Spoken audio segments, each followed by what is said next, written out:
It was a rainy October night when Mark was driving home from a long, exhausting shift in the city. The streets were almost empty, slick with rain, and the glow of streetlights reflected off the wet pavement like scattered diamonds.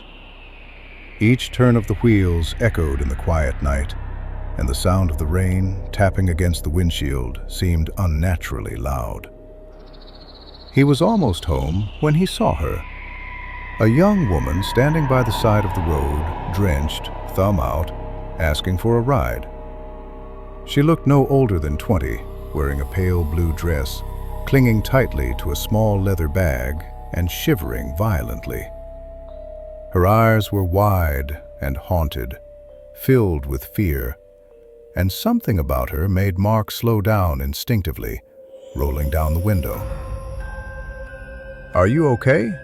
he asked, voice catching slightly in the cold night air. "I need a ride," she whispered, almost too quietly.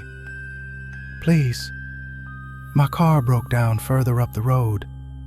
He hesitated for a moment, but then nodded, unlocking the passenger door. She slid in silently, the chill in the car spreading around her like a shadow. Mark turned the heater up, but it did little to warm the sudden cold that seemed to follow her. She didn't speak much, only occasionally glancing at him with eyes that seemed far older than her face, haunted by something terrible. "So, where exactly did your car break down?" he asked, trying to make the silence less awkward. She hesitated, her fingers clutching the bag tightly. "Just down the hill. Turn left at the old church. Please, hurry." Mark glanced at her face again and almost gasped.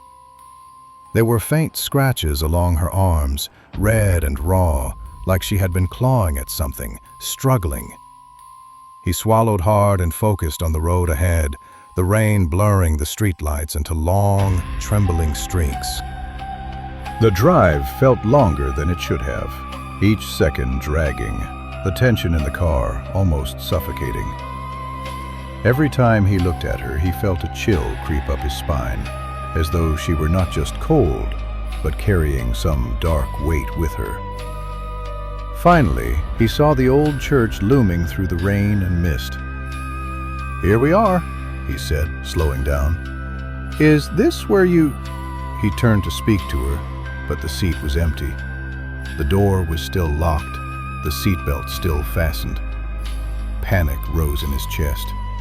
He scanned the road, the mist, the rain, even the shadows along the trees, but she was gone. Just gone. Heart pounding, Mark drove back down the hill toward the town, trying desperately to make sense of what had happened. At the next gas station, he asked the attendant if anyone had reported a broken-down car tonight. The man nodded slowly, his face pale. "Yeah, a young woman in a blue dress, hit by a car, a week ago, right by the church. Nobody's seen her since." Mark felt the blood drain from his face.